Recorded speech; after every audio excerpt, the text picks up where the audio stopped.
தற்போதைய அண்மை செய்தி. ஆம்ஸ்ட்ராங் கொலை வழக்கில் கைது செய்யப்பட்டவர்கள் சென்னை முதன்மை அமர்வு நீதிமன்றத்தில் ஆஜர்படுத்தப்பட்டுள்ளனர்.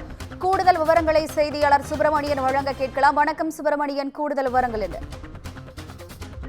பகுஜன் சமாஜ் கட்சியுடைய மாநில தலைவராக இருந்த ஆம்ஸ்ட்ராங் கொலை செய்யப்பட்டார். அந்த கொலை வழக்கு தொடர்பாக 27 பேர் கைது செய்யப்பட்டிருந்தார்கள். அந்த 27 பேரும் தற்போது சென்னை முதன்மை அமர்வு நீதிமன்றத்தில் ஆஜர்படுத்தப்பட்டிருக்கிறார்கள். ஏற்கனவே எழும்பூர் நீதிமன்றத்தில் இந்த வழக்கு நடந்தபோது 5000 பக்க குற்றப்பத்திரிகை தாக்கல் செய்யப்பட்டிருந்தது. அந்த குற்றப்பத்திரிகை நகல் 27 பேருக்கும் தனித்தனியாக கடந்த முறை வழங்கப்பட்டிருந்தது.